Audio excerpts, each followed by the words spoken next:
এরপর প্রশ্ন হলো, আমি পিতামাতাকে কষ্ট দিতে চাই না, আমার ভালো কথাটা পিতামাতার বিপরীত বুঝে পিতামাতা কষ্ট পায়, তাহলে করণীয় কি? আপনি ঠিক বলছেন, আপনি কোনো বেয়াদবি করেন নাই, তারপরও তারা ভুল বুঝছে, এরকম যদি হয় আপনার কোনো অসুবিধা হবে না। তবে আপনি তাদের সাথে বেয়াদবি করেন না, এটা নিশ্চিত হতে হবে। আপনি যদি উচ্চবাচ্য করে ভালো কথাও বলেন তাহলে অন্যায়। তারা নামাজ পড়ে না, ধমক দিয়ে কথা বললেন, অন্যায় কাজ করে ধমক দিয়ে কথা বললেন, অন্যায় হবে। ভাইরা আমার, এই জন্য একজন সাহাবী বলেছেন, কেউ তার জামার কাপড় বাপের সামনে যদি এরকম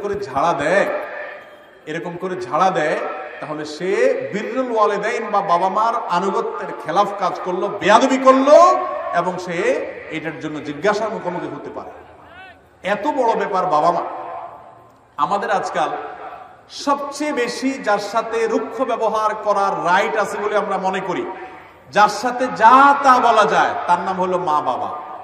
তার নাম হলো কি? সব জায়গায় বিড়ালের মতো, শুধু মায়ের কাছে আসলে ঝাড়ি, বাবার কাছে আসলে ঝাড়ি। অতএব এগুলো করা যাবে না। আল্লাহ আমাদের বোঝার তৌফিক দান করুন।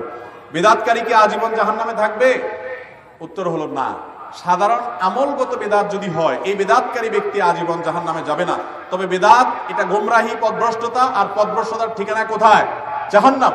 অতএব সেই জাহান্নামের ভয়ে বেদাত থেকে বেঁচে থাকতে হবে। কিন্তু এর মানে এই না যে বেদাত করার কারণে কেউ জাহান্নামে গেলে চিরকাল জাহান্নামে থাকবে, তা মোটেও সঠিক নয়। বরং বেদাত যদি আকীদাগত বেদাত হয়, ঈমান নষ্ট হয়, কুফরি হয়, বড় শিরক হয়, বড় কুফরি হয়, তাহলে সেক্ষেত্রে সে চিরকাল জাহান্নামে যাবে। ধরেন একজন একটা বেদাতি আমল করতেছে, এর কারণে সে চিরকাল জাহান্নামে যাবে না। কোনো কারণে আল্লাহ তাআলা তাকে মাফ করে দিতে চাইলে মাফ করে দিতেও পারেন। অতএব বেদাত করলেই তাকে স্থায়ী জাহান্নামী ব্যক্তির মতো আচরণ বা সেরকম বিশ্বাস রাখা যাবে না।